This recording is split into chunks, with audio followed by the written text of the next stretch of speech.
All right, welcome to the Rejuvenated podcast show, and thank you for tuning in this week. I'm your host, Cathy Carr, and today I have an incredibly knowledgeable, passionate and inspiring woman who is considered one of the leaders in the holistic health and wellness space, Cyndi O'Meara. Cyndi is a nutritionist, best-selling author of Changing Habits, Changing Lives, and From Lab to Table. She's a filmmaker of What's with Wheat, international and TEDx speaker. She is the founder of Changing Habits, an organisation dedicated to educating and providing the resources needed to live a life full of vitality through consuming real foods. She is a nutrition guru with over 40 years' experience and also has a background in anthropology and chiropractic. Cyndi disagrees with low-fat, low-calorie diets. As I can say, Cyndi must be doing something right, because she's sitting here in front of me and she is the image of a rejuvenated woman. She maintains a healthy weight. She's glowing. She has a beautiful just aura about her. She's never taken an antibiotic or painkiller in her life. That is just incredible, amazing, and I love that. And I also love that you're a 61-year-old female that is in no pain. Welcome, huge welcome, Cyndi O'Meara. Thank you. I really appreciate it. It's such a pleasure to have you on the show. We have a mutual friend, and I love your Changing Habits products. I actually have the green blend, the gelatin, which I should have actually said, could you bring some today, because I'm kind of out of that. And all of your products, I absolutely love it. And I absolutely love that you come from a space of ancestral eating, because it's something when I work with clients that I really want to get to the root, like where they're from. So before we kind of go into that, can you tell me a little bit and tell our listener a little bit more about who you are, how you came about of doing the things you're doing, how Changing Habits came about, but a little bit more also on your history, on your family history, because I find that fascinating. I listened into your TEDx talk. Yeah. 10 minutes I had to say it all. Which was really, really inspiring, really inspiring. Oh, wow. That's a lot of information in one, because I have lived 61 years, and then the family before, they had lived a long time. And I guess where I can start it is maybe talk about my mum and my dad. So my mum is the oldest of 11. She was born in 1937. They started spraying arsenic and lead on the corn and wheat fields in the US, because she was from Iowa, USA, the next year, so 38. And I've seen my grandma's diary about my mum, and my mum was a little bit sickly in that time when they started to spray the arsenic and lead. Then my mum's first brother was born, so she had 7 brothers, and her first brother was born, and when they circumcised him, they realised that he had a bleeding disorder, and they figured out he had hemophilia. And because in those days they had lots of kids, with those 7 boys, 6 of them had hemophilia. So they're all given the diagnosis of hemophilia. They're all checked. Usually it's 1 in 6, but we had 1 in the 7 that was okay, but the 6 had the hemophilia. So then in 1945, the DDT was being sprayed. My grandfather was a corn farmer, but he was a corn farmer that disagreed with the new narrative of agriculture. He disagreed with the spraying and the fertilizer and the arsenic and the lead for it was because of a locust plague that they sprayed that. And then, of course, DDT was a pesticide. So he disagreed with it all. And in actual fact, with the hemophilia and his disagreement with new agriculture, he lost his farm, but he maintained a 2-acre block which fed the family. So he was an incredible knowledge of growing food. So you have to realise in Iowa, 6 months is frozen ground, so you can't grow for 6 months. So in the summer, my grandmother and all the girls would do the harvesting, or probably Grandpa did the harvesting, but my grandmother would pickle, preserve, ferment everything, and it all went into the attic. So I remember being there as a 15-year-old, and my grandma would go, will you go down into the attic and will you pick out the pears and the peaches and the nectarine and all of that stuff. So this is, and then, of course, they were all exposed to all these chemicals. And my question is this, is when the arsenic and the lead was sprayed, was there a genetic issue that happened with my grandfather or my grandmother, which then allowed this new genetic disorder to be in our family. There was no hemophilia in our family before my uncle JJ was born. So that was all happening on one side of the world, and then on the other side of the world was my father, who was born in Kaikoura, New Zealand, in the most pristine place in the world. His father used to get seaweed from the nearby ocean. They lived across from the ocean, and he would fertilise his land with that, and he grew all the food for that family as well. He was a cobbler. And Dad decided to become a pharmacist. This is back in the 50s. So he did 6 years of pharmacy, and he was noticing that older people, because that's all that would come in for drugs. There was very few young people that would come in for drugs. Older people that were coming in for drugs, they'd come in for their first medication in their 70s. And by the end of the year, they'd be on lots of medications. And so he started to question the validity of what was happening with pharmacy. But one man changed his mind completely, and this was a man he saw in the street that used to come in for Pepto-Bismol, which is for an antacid. You know, it's a pink antacid. And he'd come in, and anyway, he met him in the street, and he said, "Why haven't you been in for your Pepto-Bismol?" And he goes, "The quack up the road fixed me." So my dad asked, who's the quack up the road? You know, and the quack up the road was the local chiropractor. Now, chiropractic had not been going for very long. It was a very new health field. So my dad went to see the quack up the road, decided he quite liked what he was learning from this man. His name was Cyril Phelps. And what he ended up doing was he quit pharmacy, started painting, like house painting, with a friend for 10 months to make enough money to fly to America in 1956. Oh. So probably on a plane that went from New Zealand to Fiji to Hawaii to, to California to Iowa. And it was in Iowa where the only place you could study chiropractic was. And he learnt the difference between mechanistic healthcare and vitalistic healthcare. So mechanistic healthcare is you have a heart problem, you go to the cardiologist. You have a gut problem, you go to the gastroenterologist. You have something wrong with your mental state, you go to a psychiatrist. So they segment the body, and they see what the symptom is, they give you a drug, or they do an operation or give you chemotherapy, whatever it is that they're doing. They'll give you, this is mechanism. Mm-hmm. They don't look at the whole body, what's going on in the whole body. They just segment that body. Whereas vitalism said you have an innate intelligence. Give it the right ingredients, take away interference, and you can be the healthiest specimen that you can possibly be. But you must give it the right ingredients. You must take away interference. And, and what are those ingredients? What were those ingredients? For my father in chiropractic, it was taking away nerve interference. Mm-hmm. But if you were to do vitalism as a whole, you're looking at sunshine, sleep, contact with each other, connection, breath, of course, meditation or downtime, food, clean water. All of these things are so important for the innate intelligence of the human body to work at its best. So even when we start to interfere and we're not eating the right things, your body is doing its best to stay into homeostasis. But it can only do that for so long without the right ingredients. Mm-hmm. And that's why we see autoimmune diseases or heart disease or cancer. This is the body trying to stay in some sort of homeostasis, and then it just goes, it can't do it any longer because you're not giving it the ingredients that it needs. So he learned the difference between mechanism and vitalism. So, of course, that's where he met my mum.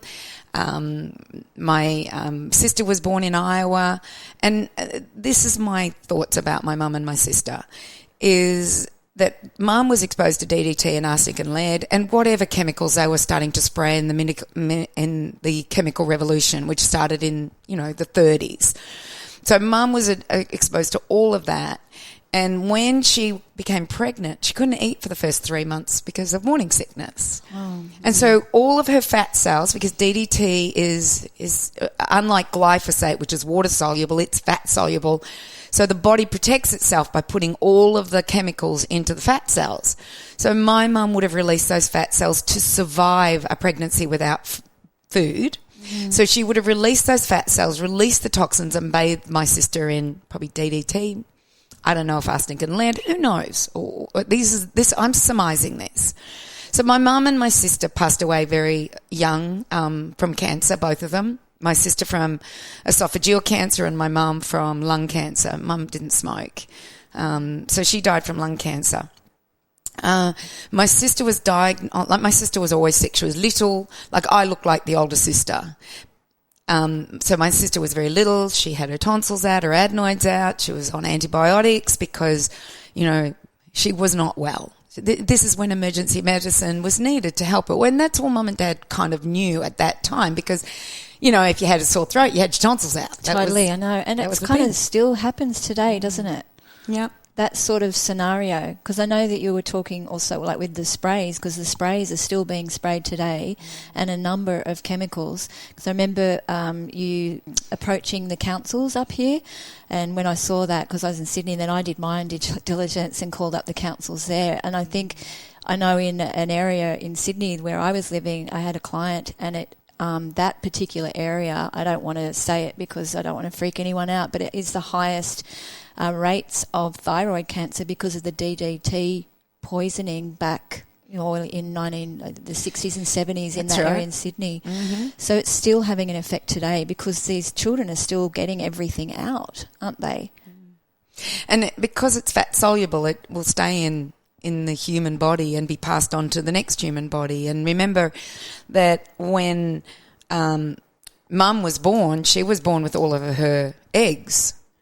And then when my sister, we're all born with all the eggs. So any of that exposure is going to be put onto that egg, whereas sperm is made continuously, whereas an egg is in the female from the day she is born.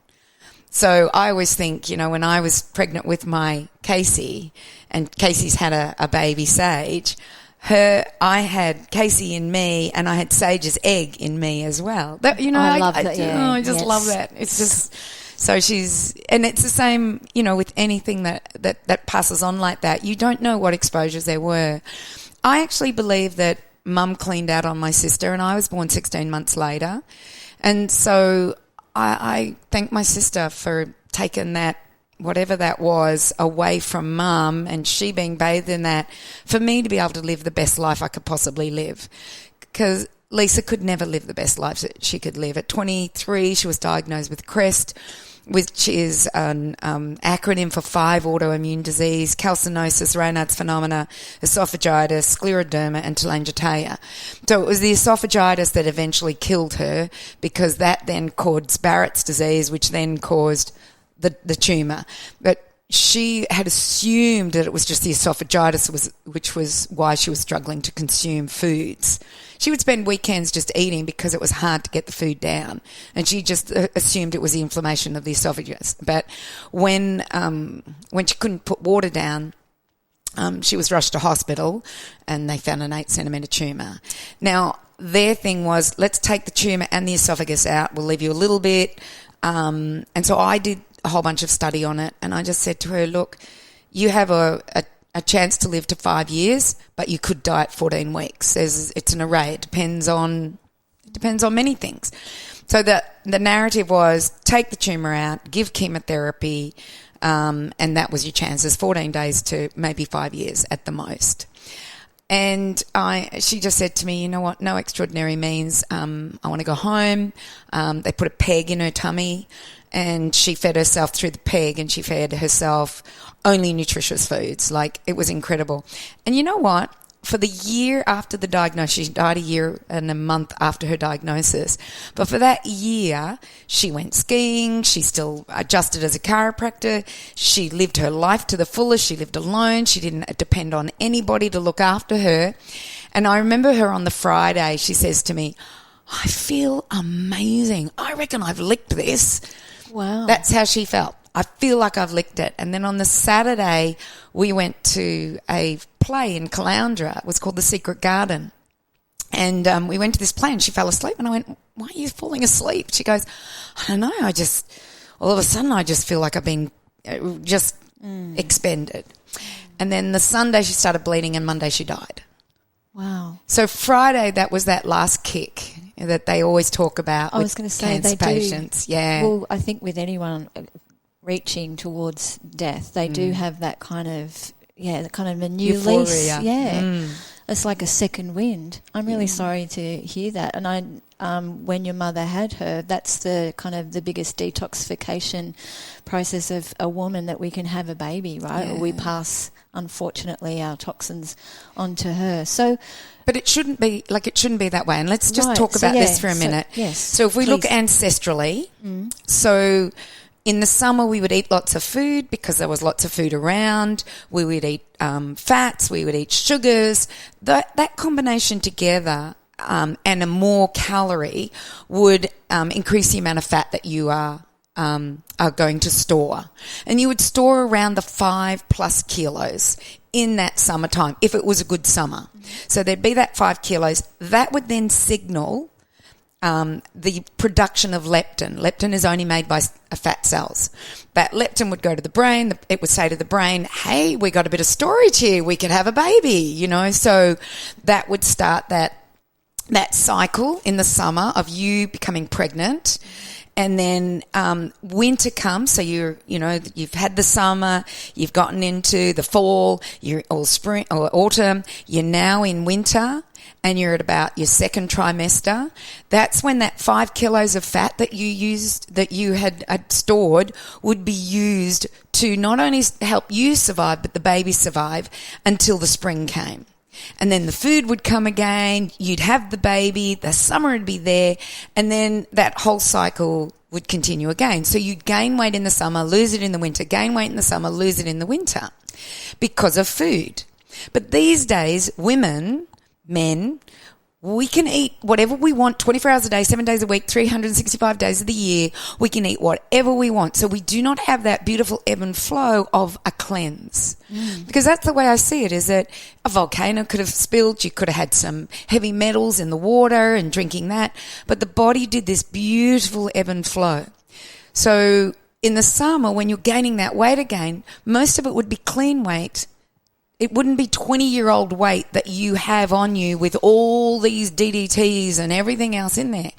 So my thing is very much to eat seasonally, do that beautiful ebb and flow so that when you are ready to have a baby, that you are clean.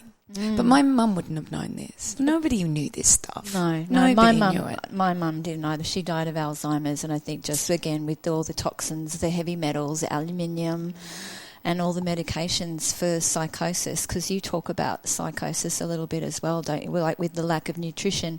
And when you talk about that ebb and flow with the summer and winter, it sounds very much like nature. That's what it is. How animals, I was going to be a little bit sarcastic though, but that's how nature is, that's animals. Animals don't really, you don't see a lot of disease in animals or... Wild animals. Not our pets. Wild animals.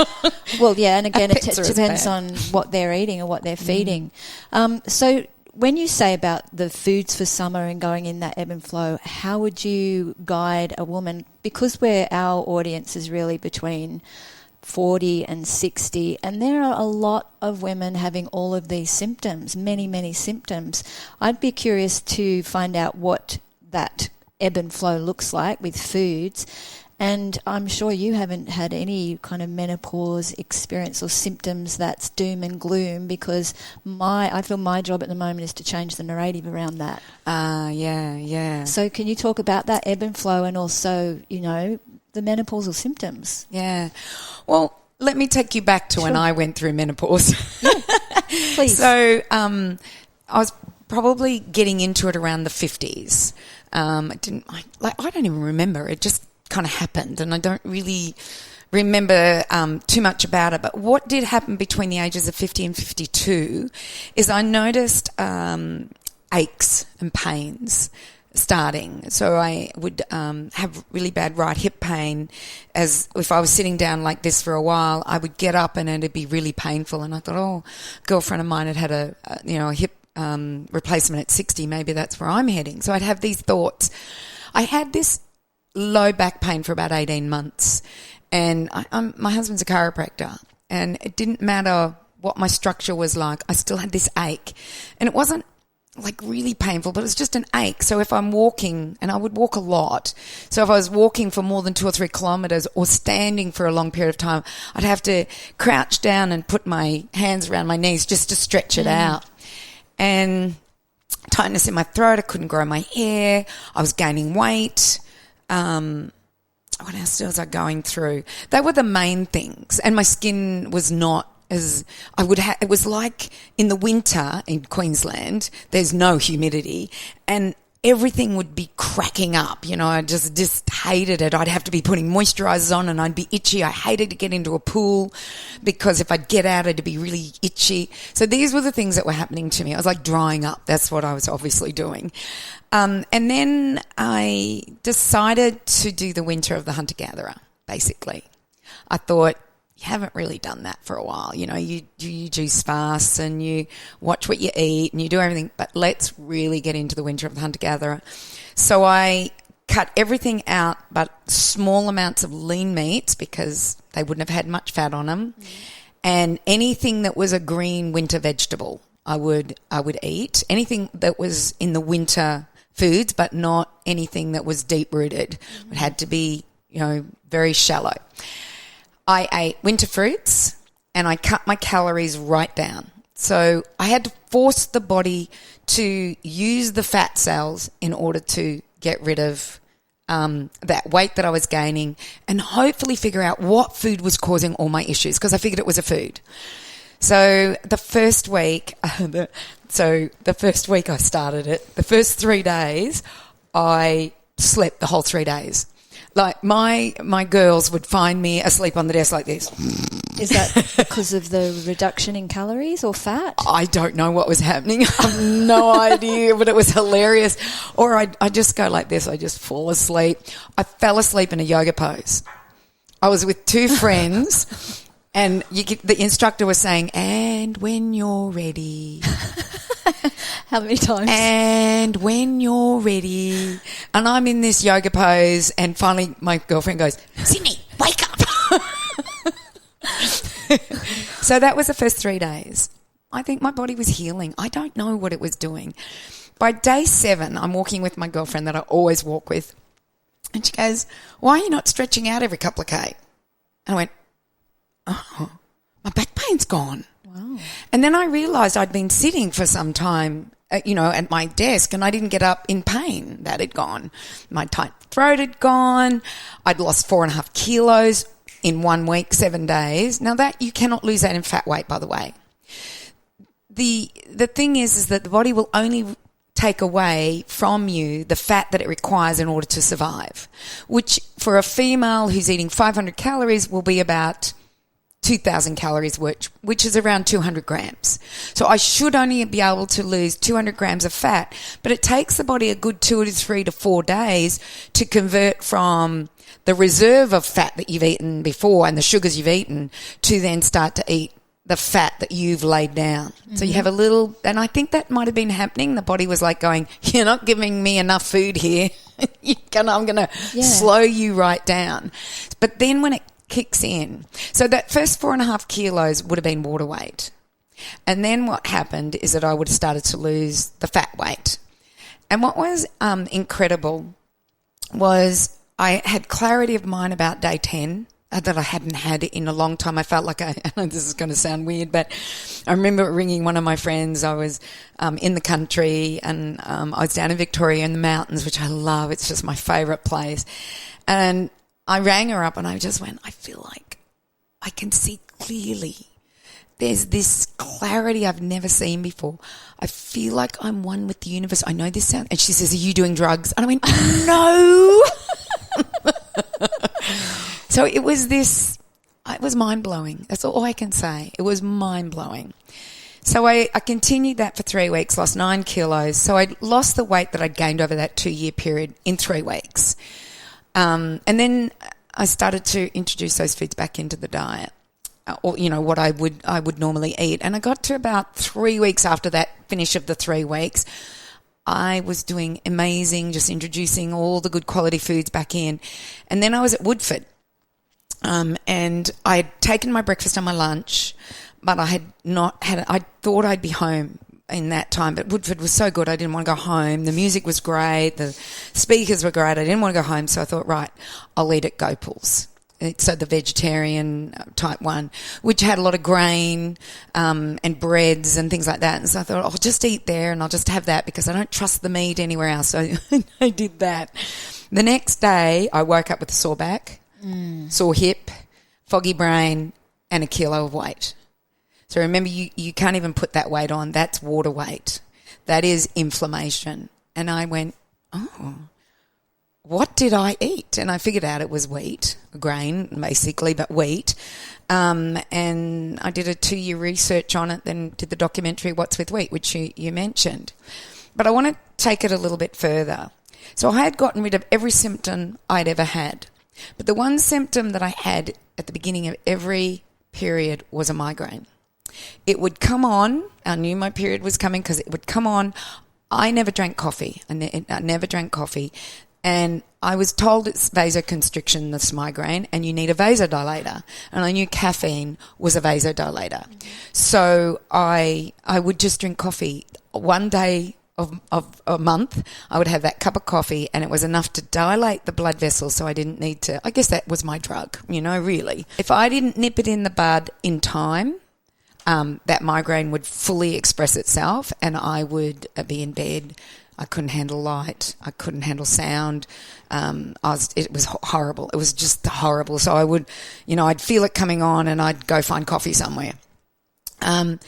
So that was the one symptom that never disappeared because I was still having my cycle at this stage. I was probably about 52 by now and I was still having my cycle. And I thought, okay, I think I've got to get rid of more toxic fat cells because I figured it had to be, because you've got to realise your fat cell is an endocrine organ basically, and it produces about 20 hormones, and the master hormone leptin is in that. So I'm thinking it's got to have something to do with that. I didn't know. I just thought it's got to have something to do with that. So 2 years after I did the first one, I decided to push myself from 60 kilos down further, get rid of any fat that may have been sitting there for the last 20 years because that's when the migraine started, that may have toxicity in it. So I did the same protocol again for 2 weeks, 500 calories, just doing the hunter-gatherer winter foods. Didn't lose any weight, no inflammation, no nothing, didn't lose anything. And I'm thinking, how can that be? I wasn't hungry. I was happy. Everything was fine. How can I not be losing weight? How am I surviving? And then the 3rd week happened and I got a massive migraine. And in one day, I mobilised nearly 3 kilos of weight. And I just think the body said, I can't hold on to this toxicity any longer. I cannot hold on to this fat any longer. I got to release it because she's not going to survive if I don't release it. So I had 5 days of migraines where 2 days were in bed, but the next 3 days I could handle it. Because they're not fun at all. No, not nice at all. So I had 2 days really sick and then 3 days nothing. Now, this wasn't my cycle. This was not in my cycle. This just happened during the clean out. Do you know I've never had a headache or a migraine since that day? Wow. Not one. You did it. I did it. You released the toxicity. I released the toxicity that was causing that issue in my hormones. And so from then on, I cruised through menopause. I didn't have any problems. If ever I had a hot flash, because they would talk about these hot flashes, if I ever had one, it would be very minor and it would last for a second or 2 seconds and I go, oof, that feels a bit hot. And then I'd be over it and I'd be onto it. Right. And what do you think is that like a quick stress response, do you think, the reason why, or it's just, again, the body's just filtering or maybe, trying to do the thing with the toxins moving around? Because, you've had a little bit. I have every now and then. When I feel that I have a hot flush, it's usually if I'm having a stressful thought or stressful situation that the body's just trying, or it's kind of into that sympathetic response. But I know there's women that suffer a lot. Can you talk a little bit about the foods, the best foods, because, food is our medicine. When you talk about 500 calories, that's not much really, is it? Mm-mm. Would it not deplete your blood sugars and the effect to think, like when you were kind of crashing, or you just had to go through that It was just 3 days. And my thought is, yes, I was probably crashing everything and my fat wasn't being mobilised in my body to feed me. So what happens in the winter of the hunter-gatherer is the fat that you put on in the summer feeds you in the winter at 200 calories a day. So the longest fast ever that has ever been recorded was 13 months. So he was, I wish I knew the exact figures. I've written about him. He was 200 and something, let's say 250 kilos or whatever. He was pretty big. And he decided to do a fast. He just decided, I'm not living like this anymore. He was in his 30s. I'm not going to live like this anymore. You can look it up online. You can read the science behind it. And so he was monitored by a group of scientists. And he lost 330 grams a day consistently. Like he might have lost a lot in the beginning and then it slowed down, but if they did it over that 13 months, he lost 330 grams a day on a water fast. Oh, wow. So that's 330 calories, 3,300 calories approximately, like give or take whatever it is, that he was living on every day. And you've got to remember that fat cells have got all of those beautiful fat-soluble vitamins in them. They've got hormones. It's stored there for your survival if you've got no food. So he probably had toxins in there as well. But what they did do is that they did give him electrolytes. So they monitored his blood and they did give him electrolytes, but he mainly drank water and tea. That was what he did for 13 months. And he got down to 90-something kilos. If you work it out, you can work out the 13 months multiplied by 330 grams. You'll know exactly what he lost. And I think, he probably it would have been hard for him in the beginning. But as his body realised that this is his fat storage, this is what you're going to be living on, this is what I can give you. And then he was monitored by the doctors and the researchers to give him the electrolytes that he needed. And no doubt there was some vitamins, some water-based vitamins. I don't know. I don't know exactly how he did it. I don't know how his microbiome survived. I don't have any answers to that, but I find it fascinating. He did it. It'd be interesting if a woman could do the same. Do you think? It's a human body, but we're just made so differently. It'd be interesting if a woman would be able to do the same. Yeah. I don't know because it wasn't a woman. It was a man that did it, you know. Yeah. And I don't know, one woman wants to try and do that, that is who wants to, we could do an experiment, but that'd be up to her, to figure it out. But if you live by the rules of anthropological principles, and so when I was 19, I wanted to go skiing. That's all I wanted to do was ski. But another thing we have in common, I wanted to ski the world. Ski the world and have a good time. Yeah, totally. That's what it's about. Well, and I couldn't go to university and ski at the same time. So I found a place in the world that I could go to uni and be 20 minutes from the ski resort, and that was Boulder, Colorado. So in 1980, I moved to Boulder, Colorado and started at the University of Colorado and did pre-med because I knew I wanted to do health or sciences or whatever it was. I don't know what I wanted to do, but in America they do what they call pre-med for 4 years. And then from there you go off and do medicine if that's what you want to do, or research or whatever it is that you want to go and do, chiropractic, that's what you go and do. So I went and did pre-med and we were allowed electives. And I did the study of stars. I was absolutely loved nebulas and constellations and the history of the Big Bang Theory. I love that. So I did that. But I also did anthropology and cultural anthropology. And I had the most incredible lecturer, Professor Van Gerven, and I just got so much out of him and learnt so much about what we did to survive, and it was food. Food was our survival. I didn't back then think about, we're outside, so we had sunshine, we had clean water, I didn't know about breath work then. I didn't realise the ancient art of breath work. I knew none of that stuff. I just realised that food was our survival and tools. So I rang my mum, I'll never forget, I rang my mum and I said, I want to be a dietitian. I can't afford to do it in America. I haven't got enough money because there was nothing, I had to pay to go to America. And by the way, back then it was $5,000 a year. So it was cheap if you think about it, but I wanted to go to free school, which was back home in Australia. So I said, I want to become a dietitian. I want to do food. So I went to the University of Colorado in Boulder. From the University of Colorado in Boulder, I went to Deakin University in Warm Ponds, Geelong, and finished my Bachelor of Science majoring in nutrition. And then at the end of it thought, oh, this is BS. This has nothing to do with anthropological principles. I was learning margarine was better than butter. So there was nothing about hunter-gatherers and herders and agricultural life. There was nothing about that. It was just low fat because it was the beginning of the dietary guidelines. 1980 was the beginning of the dietary guidelines.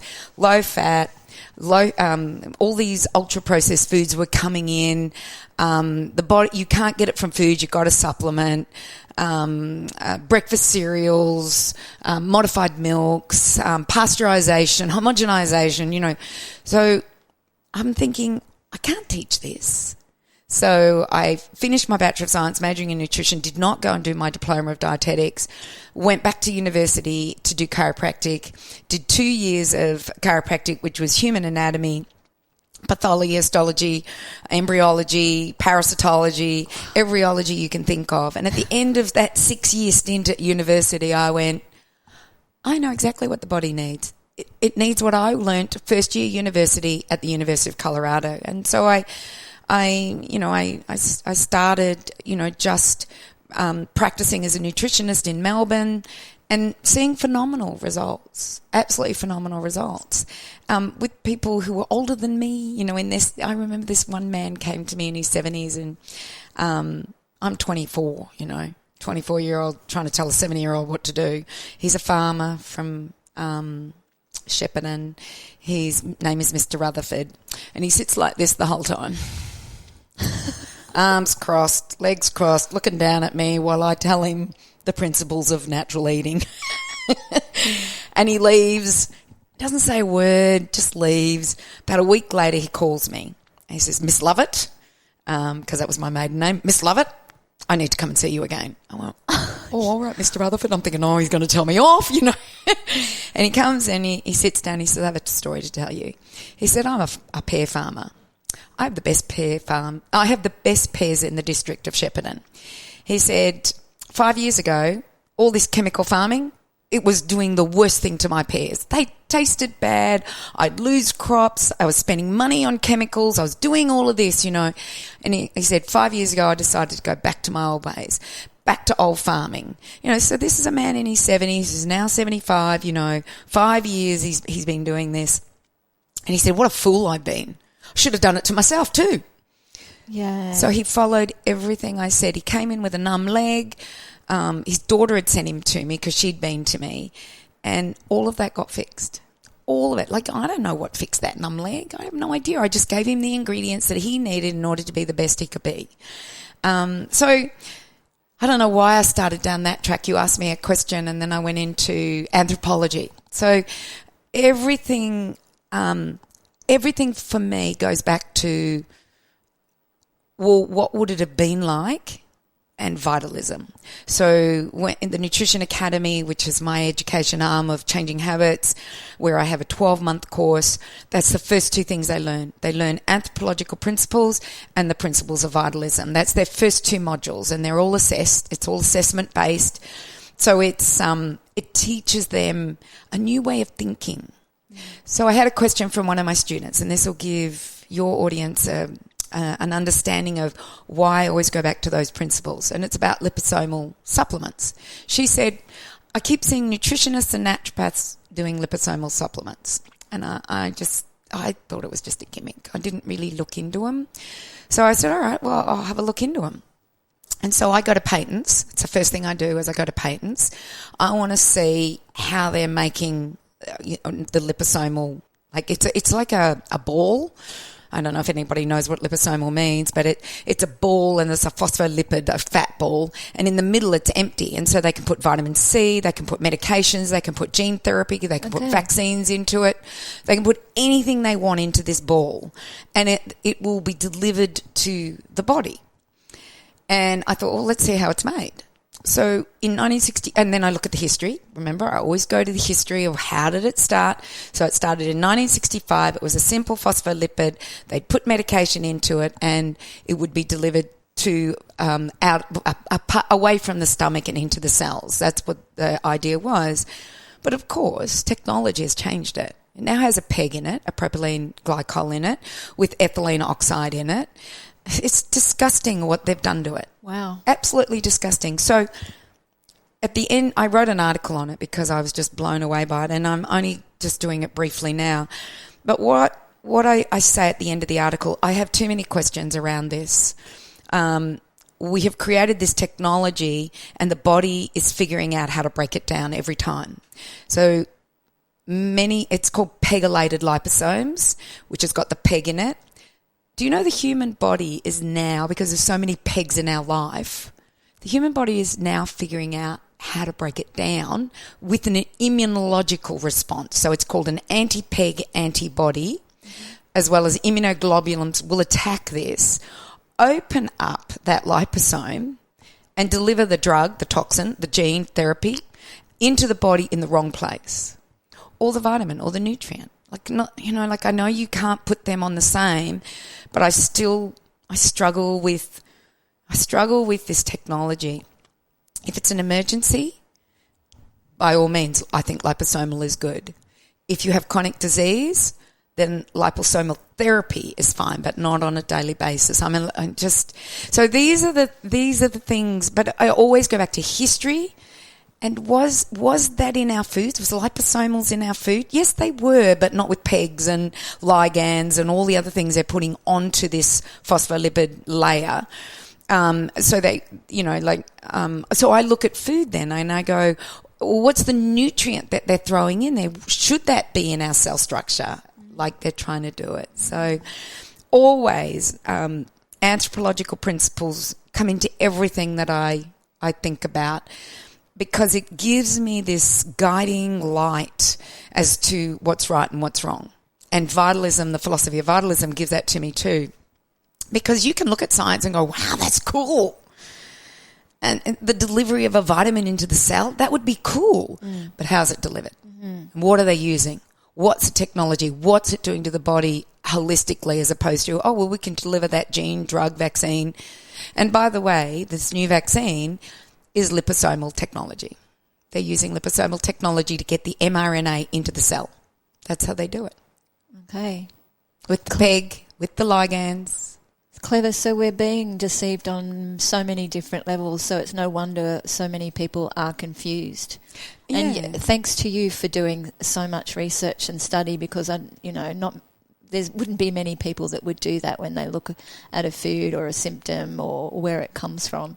So, and because the soil has been so denatured now, we can look at holistic principles and, look to the earth to provide us for the fuel that we need. But the soil is so depleted, right? So you talk about regenerative farming, organic, do you biodynamic? Syntropic, natural sequence. So would love to know a little bit more about that, because we're talking about the food and the liposomal, just all of those things going into that. How do we get away from that? So what is, big question. So what has happened is that we've been told that our food isn't good enough to deliver the nutrients that we need in order to be a vitalistic, healthy, incredible human being. So that's the narrative that we're being given. And if you're eating ultra-processed foods and you're eating foods from farms that they use glyphosate and they use Paraquat and they use all of those other things that are out there for pesticides, herbicides and fertilizers and NPK, if you're eating food from those, I'd probably agree. You're going to need some sort of supplementation, but the supplementation I love to see is food-based supplements. But then why buy your food from these crappy farmers and then buy these beautiful supplements that are food-based supplements that all they are is food, like greens and, the right foods. Like if you're buying Sheridan's product with the liver and the beautiful berries, why not just go eating liver and berries, Yes. That's the supplement I want. Are you eating my supplements, which is Peak Performance, which is all food-based? There's no supplement, there's no synthetic supplement in there whatsoever. It's all food-based, as well as my colloidal minerals. Or you're you're buying my daughter's, that Healthy Co, you know, hers is all berries and collagen, you know, all from really good sources. So if you're buying that, why aren't you eating good food? You're spending money on these supplements. Why aren't you just saying, well, these guys are all doing it from great farmers. I'll eat my ultra-processed foods and then I'll go eat this. It just doesn't make sense. And are they going to absorb that, really, if they're still having those processed foods? So there's going to be a little bit of a war. I mean, the body always wants to move towards homeostasis. But, you know, if they're not eating that real food from supplements, it becomes expensive kind of urine. Doesn't very, it? You just very much. Piss it out of you. Yeah. You don't absorb. Well, you don't, but at least they're food-based, so you're going to have a lot better. With the food-based ones, you've got all the carbohydrates, proteins and fats that are binding those vitamins, as well as other vitamins and minerals and phytonutrients and antioxidants and plant-based chemicals that are in there that are also helping you absorb that nutrient that you need. And this is the thing that we've done with, I believe, there's three types of healthcare. There's allopathic. You go to your doctor to get something, to take something away. That's what you do. You have no responsibility whatsoever. And then there's alternative. You go to your naturopath, your nutritionist, or whatever is out there to take something, to take something away if they're not changing lifestyle. And then there's something called alternate, innate. The alternative to these two is innate. So you take full responsibility. You change your lifestyle. You do your diet. You don't take supplements in the beginning. You see if the lifestyle works. And then Natasha Campbell-McBride, who's one of my favourite doctors who started GAPS, you know, she says if in 3 months you change the lifestyle, you change the diet, and you are no better, then we look further. We do testing, we look at supplements, we look at ways that we can do this in emergency care. As long as it's not an emergency. By the way, if I hurt myself, I'm going straight to emergency. If I have a cut that's bleeding so bad, I'm not going to ask nutrition, I'm not going to ask anything. You just fix that cut up, you know, and you just stitch it up. That to me is incredible what they do, you know. So don't get me wrong, I love emergency medicine. It's just that they've taken over everything. And that's never been their forte. Their forte is emergency medicine. And, you know, if the baby is born and something's wrong, they're there, you know. That's their forte. Their forte has never been prevention. And it's never been about health. It's about getting rid of symptoms. It's mechanism. And both are required. Vitalism and mechanism are both required. But we can't take over here and they can't take over this. So it's got to be on a you know, like on a ruler, I guess. One is, there are two extremes and we can meet in the middle and we can go over this side or we can go over this side in order to help, you know, the human body and the human. So with taking supplements, they're synthetic. Vitamin C is made from GMO corn that then's put into a fermenting vat. So it's made into glucose that's then put into a fermenting vat. Now, is that bacteria genetically modified now? So what they're doing is that it's called synthetic biology. So what they're doing is that they've figured out fermentation using bacteria and genetically modifying them to make our supplements, our food additives, our medicines, our vaccines are all done by bugs, genetically modified bugs. And I write about it in my book, Lab to Table, about synthetic biology. So here's a vitamin C that you're taking because you're lacking in food, or the right foods, but it's from GMO crops that have been sprayed with glyphosate. You're destroying the soil, so you're not part of the solution. You're part of the problem. So this is when you start to want to make an impact, not only on your own lives, but the life of the planet, the life of your children, your grandchildren. And there's these beautiful stages. And when you have the understanding and the realization of the food that you choose impacts the rest of the planet and the rest of the population, and that you have all the power in the world, in doing this because you are spending your dollar with farmers that are doing the right thing as opposed to the farmers that aren't. You're not needing those supplements because you're supporting the people that are producing maybe a supplement that will be perfect for you in whatever stage of life you're in, such as like I talked about me, I talked about Sharon and my daughter Tanya. I could talk about a heap. There's heaps out there. You know, Kirsty Worth, they're all doing it with food, with food. So I just feel when we get to our age, and I don't know where you are in the age group, but I'm 55. 55. So when we get to here, we do want to make a difference. And a lot of us feel, how can I make a difference? What can I do? This is how you make your difference, is where you spend your money, because the less money you spend over there, like over with the chemical farmers and the supplement companies and all of that, and the more money you're spending over here and supporting the people that are thinking about the planet, then you're making an impact. You know, that's the only way that's the only way I do it, you know. Like I open my mouth but I can't change anybody. You open it well, though. You've got lots of amazing information when it comes out. So keep opening that mouth. It's the choice. It's definitely a choice. And when you're talking about, you know, those two ends of the scale, it's a real this for that approach. And I think, you know, with women that are feeling these symptoms, we just want to get out of pain. Like, you know, when you're experiencing that back pain or the hip, you're moving around just to get out of it. And I think we reach for that quick fix. But if it just comes from, instead of a plant, like a chemical plant, make it come from a plant that's in the soil with beautiful soil. Yeah. Look, I agree. And if you are experiencing the symptoms, you can get rid of them, but you're going to have to get rid of fat. And what happens is I notice the 50s, and when they're going through menopause, everybody expands.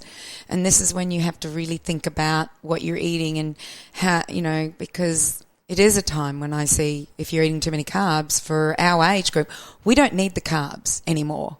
We needed them as young women. We needed them when we were having babies. We needed them when we were breastfeeding. We needed them until our babies get old enough and we start going into where we don't need the carbs anymore. And I look at a tribe, I kind of look at it this way, and I think people who would have, if there wasn't enough fruit around, probably we wouldn't have taken it because we didn't need it. So I kind of look at it that way. I look at it, no, we need the young people to have it. They're breastfeeding, they're doing that. Let's give them the fruit. And then we might be living on a very ketogenic diet, you know, more so. I still love my carbs, don't get me wrong. When you say carbs, just because people will automatically think with carbs, so, you know, share what carbs are in Cyndi's and Cathy's world. Okay. So so there's proteins, which are your meats and, you know, your amino acids. There's fats, which we all know what a fat is, butters and lards, but not your over here. If people are watching this, over on my left side is your agriculture, where they're producing canola and soya and all the vegetable oils and the grapeseed and all that. That is just crap fat. So over here on my right side, which is my good side, we're producing butter, like organic butters or regenerative farm butters or multi-species cropping, butter, ghee, lard, tallow, avocado oil that's cold pressed or olive oil that's cold pressed. Those ones, even though I'm a little bit still funny with those, I'd much rather my animal fats, but I'll also take those because I put it on my skin, you know, like, so I am absorbing it. So they're your proteins and your fats. So there's only 3 macronutrients. The third macronutrient, which is not essential, the body can survive without it, but it would like it. It does like it because it makes life easier for us, is all those plant-based foods. So not so much our nuts and seeds, but and avocados, but more like mangoes and bananas and oranges, and all of those things are our carbohydrates, as well as grains, as well as legumes. So, and breads and crackers and cookies and all of that. But when I think of carbs, I think of summer, mangoes, peaches, nectarines, cherries, and I love them. I absolutely love them, and I have banana trees and I have nectarine trees, and I do have those fruits when they're around, and acerola cherries, and oh, yum! I know, they're just all. I just go to the tree and just eat. And I think that's really vital in this day and age right now. We need to start thinking about growing our own and having real food. You know, we are fortunate. I find that up here in the Sunshine Coast, it's a plenty of amazing resources and clean resources, farmers markets, farmers that aren't using sprays, or doing their best, you know, or they have organic but they can't certify them. So I think, you know, being able to grow your food is essential. You're on a farm. We've got a small acreage, and I'm starting to, you know, I've got a few cucumbers and herbs and things, but I'm going to do a massive veggie garden. We're still in the process of that. I won't eat my goats though. I couldn't even imagine doing that. But you can drink their milk. I can drink their milk. I will put them to a male and put them to a buck, and then have some cheese and some milk. Tell me about your farm. You have a regenerative farming. Mm-hmm. What's different to that compared to organic? I don't think we need to go into conventional, because conventional farming for our audience is just what Cyndi's described. Of all of those sprays, it's depleting the soil. There is no humus or nutrients in the soil. But in a regenerative farm or organic or biodynamic farming, there's a whole new, like, beautiful, like the humus, the actual organisms in the soil that are creating this vitality in the foods that we eat. Can you share with us a little bit about your farm? Yeah. I'd love to come up and have a little. Yeah, you can. You can definitely come on up. So I bought it 7 years ago, and I watched Jurassic Park grow. Just went nuts. It was in the summer, and I went away for a month and came home, and I thought, whoa, what have I done with 60 acres? What am I going to do with this? It was crazy. The growth that happens on the Sunshine Coast in the summer is incredible. I'm stressing out about 2, and you've got 60. I can't imagine the grass. Oh my gosh, it's unbelievable. So I in the beginning, like after that year of just letting it sit, because I didn't know what they'd sprayed on it. I now know, because I know the owners and I have been told what they sprayed on it. I did watch Jurassic Park grow, and I just thought, I've got to sell this. I can't do this. And then I met this beautiful lady by the name of Mirag Gamble. She's at Crystal Waters, just down the gully from me, basically, the valley from me. And she just said, Cyndi, these are not weeds. These are primaries. It's telling you your land is sick and that you need to heal it. And what I suggest is, you've got 3 options. You can cut it up and put small-time farmers in there and let them deal with it. You can do something else. I can't remember what the second one, but the third one is get a consultant in that knows how to heal the land. So I ended up hiring a consultant for 2 years, and he taught us regenerative farming. So it's based on wild animals being bunched up, and we put them in an electric fence, and they're bunched up, and they poo and they wee and they eat, and then you move them very fast. And then the chickens come in behind them a couple of days later, and they pick out all the parasites. They spread the poo. They're like the tractor. They're like, without being a tractor, you have your tractors in the chickens. So over the years, what ends up happening is, from land that was sick, and being sick means has no mycelium, or very little, no worms.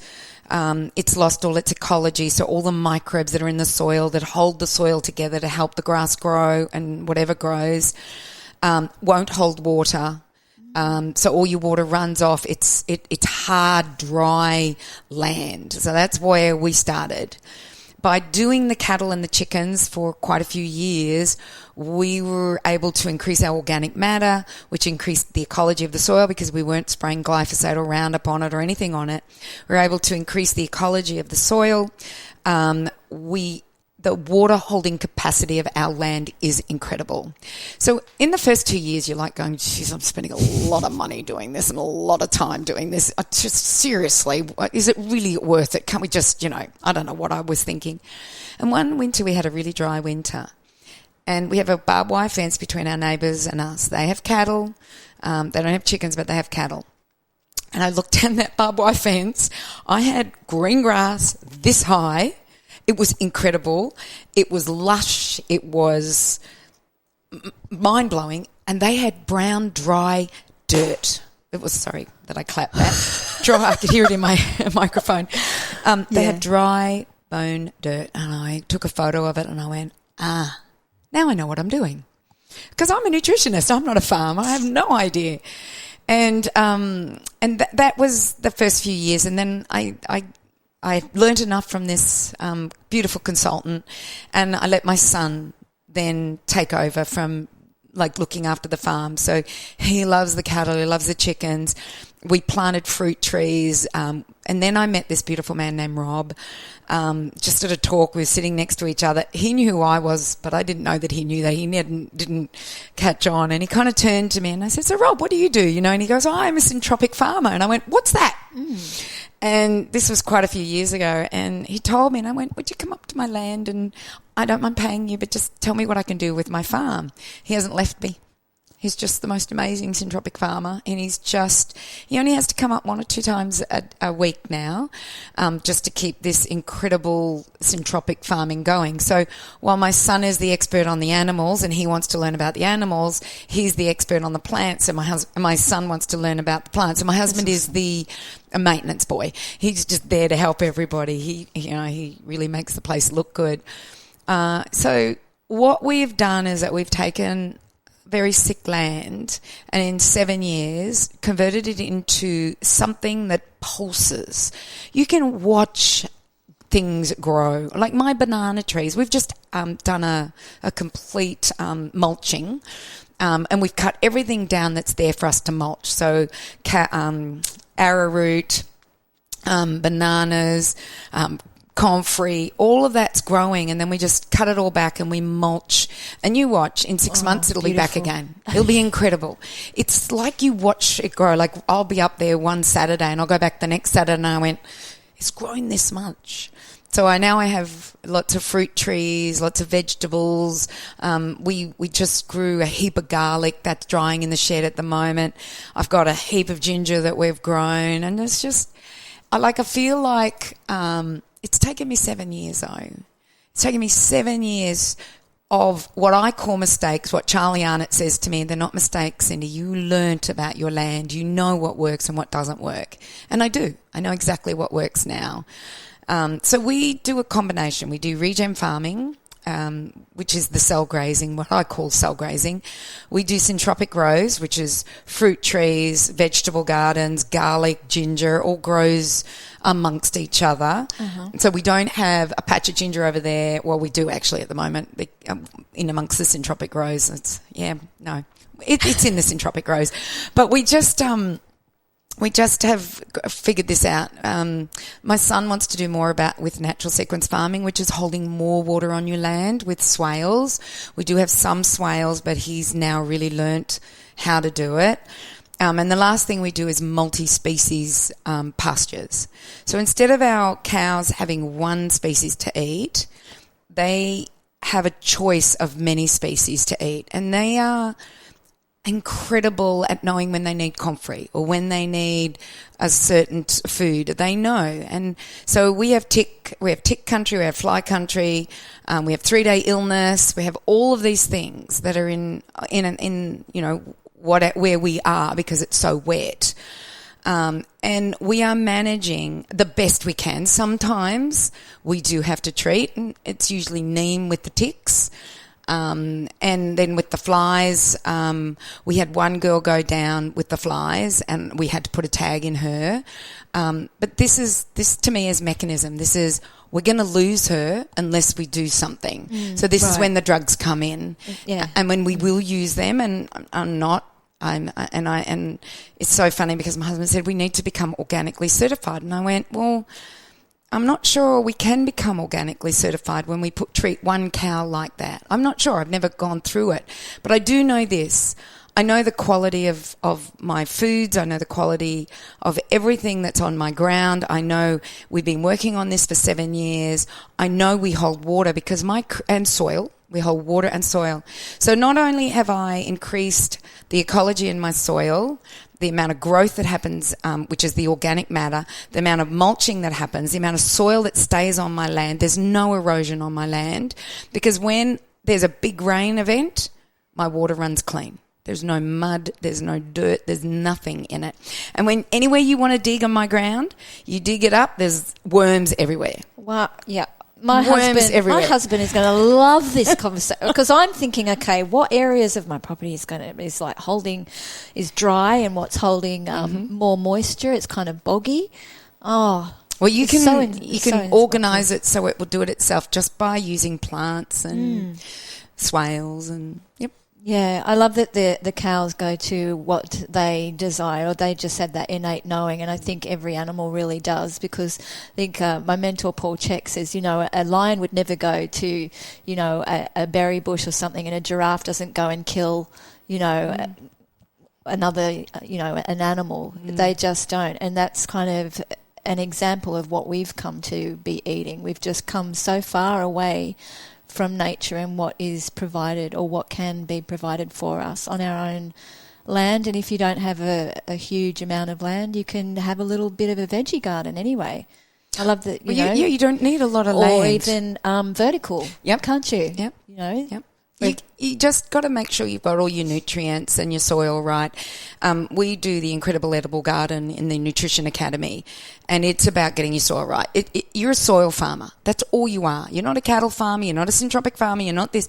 You're a soil farmer. And when your soil is, if you're more, interested in the soil, then everything will look after itself. And you think about the human body. If you're interested in this soil, which is mouth to anus, which is exactly what is feeding you, if that is working right, the rest of the body will work right. You talked about, well, what about, can they absorb those nutrients?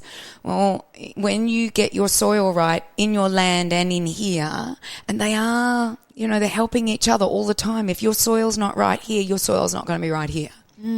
So I see the synchronicities of what I learned in nutrition to what I'm learning in farming, and I still have a lot to learn. Like, I've done biodynamic courses with Charlie Arnott and Hamish McKay. We've done natural sequence farming with Stuart Anderson, and his father Peter was on the Australia Story. If anybody wants to watch what he did to save his land with natural sequence farming. We've done regenerative with Alan Savory. So we learnt from Alan Savory, who's the father of that cell grazing. Who else have we learnt from? RCS. There's just, we go to farming expos, we go to farming matters down in Albury Wodonga. We have a farming group here on the Sunshine Coast. So we're called the Organic Farm, or the Organic Growers. I think we're the Organic Growers. And even though we're not all organically certified, we all have a passion for the soil, and we all go to each other's places every month. We spend an afternoon or a morning with someone and learn something else. It's just incredible. I get excited. I had them come to my place, and I'm walking with this older gentleman. I can't remember his name, but because there's so many of them. It's just, they are so intelligent. And I'm walking with him, and I go, oh, look at my cobbler's peg, we won't spray, and I don't know what. He said, that cobbler's peg, you know what it's doing? It's got a yellow flower. It's bringing sulphur up. You need sulphur, so it's just bringing your sulphur up. It'll go when the sulphur's up. I said, well, what about the thistle? That's sharp, that's silica. And then there was a purple one, I think it's purple top, which is medicinal, but it's still classified as a weed. And he goes, purple, that's bringing your copper up, and your red's bringing your iron up. And I just, all of a sudden I went, okay, I don't have a problem with them anymore. And we pull them out. And they keep coming back. And there's a reason they keep coming back. And it's funny. They're trying to do their job. They've just got to do their job, and then everything else grows. And I've watched this for the last 2 years. We've had the cobbler's peg. But what I'm seeing is, as the soil is improving, the cobbler's peg only goes to where there's a bit of rockery or bare land. It goes there to do what it needs to do, and then it disappears, even though it's got thousands of little seeds. I might do that offline, because I could ask you so many questions and go down the farming now, because that's inspiring to me, because you feed your family, right? I think I read that your farm now provides enough food for you to feed 6 families. Was that right? Or 6 people in a family? Well, no, we don't completely feed our family. Number one, not yet, is I can't kill my cows. Right. I understand. You can't kill your goats. I can't kill my cows. So the farmer across the way, I don't know his cows. He's got Angus. They don't have any name, or no names that you know. No names that I know. Stuart Andrews. He gives me the chickens, the lambs, So I go to other farms. Look, I know this sounds really ridiculous, but I love my girls. So I go to other farmers that I trust to give me that. As far as plants go, I can feed a lot of people with plants. But as far as eggs I can feed everybody with eggs. I don't have any problem with taking those eggs from those girls. They have a good life. So I take the eggs from the girls. I don't have any dairy, so, I've said to Brogan, do you think you could just milk Alice? Alice is one of the girls. He goes, I'm not going anywhere near her. You can try. She'd kick out at us. But so then I'll buy dairy from somebody else. So you should see my sunflowers. I probably have 1,000 sunflowers sitting in my garden at the moment. So I could sell that to a florist. I could get cash for that and then go and buy somewhere else. I do give food to Grub, and so then I do a barter system with them. So I may have way too many limes for my family, so I'll do a barter system with them. So to say that I can feed my whole family right now, I can't. I could, but I probably have to be pushed into that situation before I would do that, and that may come. Yeah, so my point was, you're kind of getting to that stage where you will be able to, feed your grandbabies, and to have an awesome community. I have a farmer down the road that I can go and pick up beef, biodynamic beef. And I think if you just do the research and resources, and you do have these resources, and there is an amazing community, wherever you are, I think you just have to reach out and ask people. So if you've got you do the bartering system, I think you're helping not only you, as you said, it filters out to the collective. You're all sharing and making this place a better place. Yeah. And I think the Sunshine Coast has a really good connection with the farmers, like our markets. And I'm sorry for people listening who may not have these great markets, but I've been here 32 years, and to see the passion of, in the last decade, these young men and women farmers, I want to support them. I want to be part of, I do buy from them. What I don't grow, I buy from them. And then I give them what I grow too much of. So I had lettuces coming out my ears before the rains came. So I gave them to a couple of stores, and I had broccoli, more broccoli than you'll ever done. Cabbages, I made a heap of sauerkraut. So I do have too much harvest sometimes, and you have to, my family going, I don't want another cabbage, Mum. Okay. We don't need any more garlic, Mum. But I think just so inspiring, so inspiring. If it was the other way, they'd be complaining, though. Probably. If there wasn't anything available, so inspiring. I could talk to you for so long. I know that you've probably got a busy day ahead of you. For our listener, what, in your opinion, is a rejuvenated woman? Cyndi, I'm sitting in front of a rejuvenated woman because I just love everything that you bring and everything that you're about, and thank you so much for doing your part. Thank you. What is a rejuvenated woman to you? I feel like I went into my 60s far better than I went into my 50s. And I have to say that it was about figuring out what was right for me as I moved on to my next phase of life. I love educating myself, so food was a really big part of that. I also started breath work, so I really got into that because with the beginning of 2020 and the pandemic starting, I started to get anxiety. Now, I shouldn't have had a gut that gives me anxiety, so because I got a pretty healthy microbiome in there, I feed it well. So my soil was okay, but there was an outer stress that I had to either cope with or get rid of, and I learnt how to cope with it. So I started doing that breath work. It's about doing routines. It's about having habits. You cannot get up in the morning, go on your social media, get up and not get outside and be part of life. You can't listen to news. You've got to turn the radio off, stop reading the newspaper, stop watching television and whatever it is. As a rejuvenated woman, to me, if you don't watch that, you don't know what's happening in the world. You just see these people with masks and you go, what? Oh, do we have to wear masks again? Are you serious? You know, I have no idea what is happening. I don't know that there's a new variety out there, or until someone makes a comment to me, because I'm not watching or listening to any mainstream media. So to me, that's hard for people because they're addicted to that. So turn that off, do your breath work, learn meditation. Like I've started TM. I don't do it every day, transcendental meditation. And I learnt from, because I should know his name, Tom Cronin. Oh, Tom would be so upset with me if I didn't. All of a sudden I went, had a blank. Yeah. Like him. So learn from Tom Cronin. He's an Australian. He's doing a great job. Joe Dispenza's brilliant. I've done all of his workshops. Just like have an excitement about life, you know, just see life as this incredible thing that it doesn't happen to you, you create. Because a lot of people think it's happening to me. No, I'm creating it. Have grandbabies.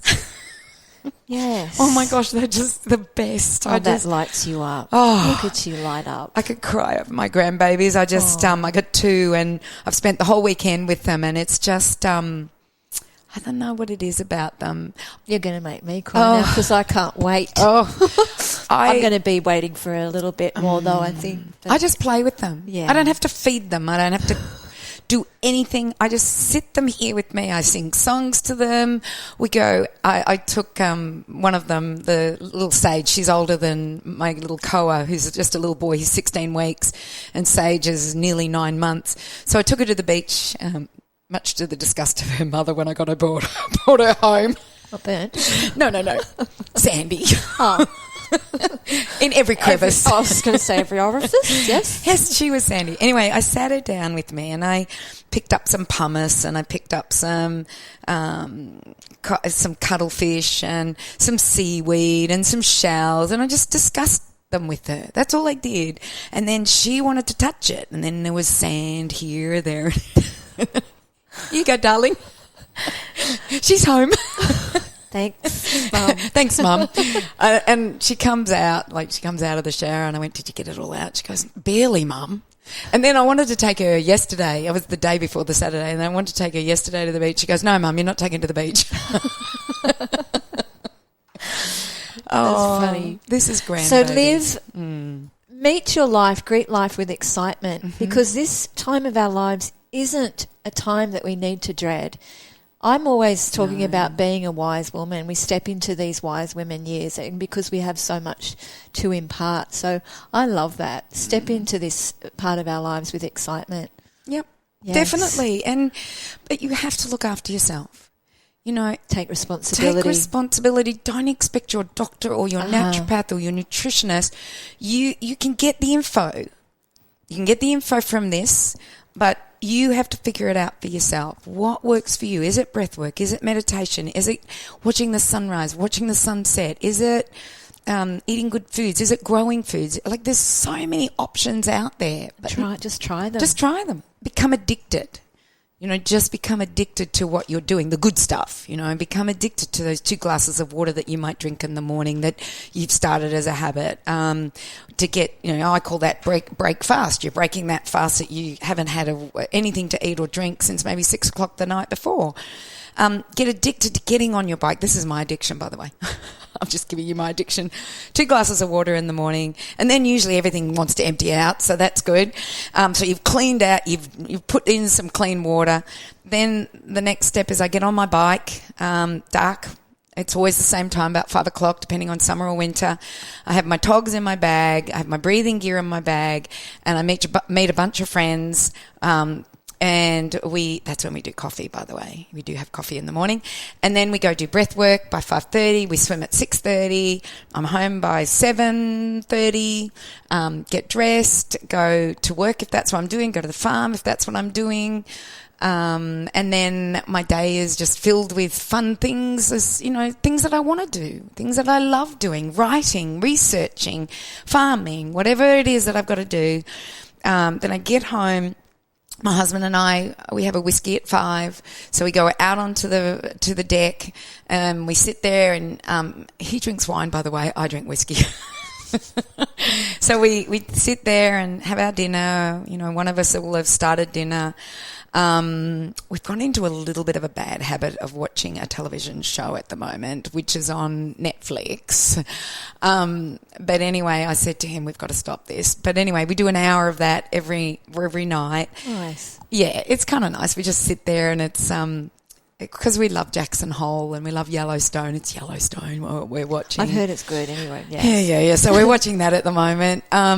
So we'll sit down and do that for about an hour. We're in bed by 8:30. You know, both of us are ready for bed by 8:30. It's a full day. It's a full day. It and a is full, beautiful, full. full of life day. Yep.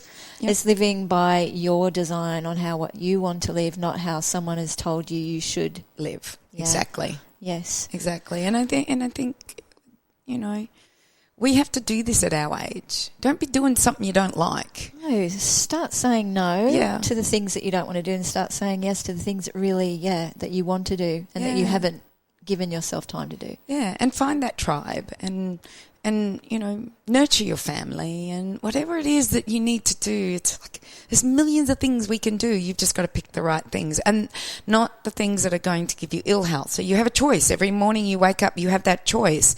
Every time you eat food, you have a choice of whether you're going to give yourself health or you're going to destroy it. You have the choices. And I know when people want to change their life, they'll either find the actions to change it or they'll find the excuses. Yes. So they'll find one or the other. Yeah, unfortunately, it's a lot of the latter. Well, what I see anyway. But wow, thank you so much, Thank Cyndi. you. I've enjoyed this too. Really, really, I've loved. Yeah, just this is kind of really can get into this couch. Yeah, you can. Listener, if you've enjoyed this podcast episode and any of our other podcast episodes, I'd love you to leave a 5-star review. I think Cyndi's definitely 5-star plus. Thank you. And yes, please share that with your friends. Share the link to this podcast and any other podcast episodes to your friends and family. And thank you again for tuning in. And I will come in again next week.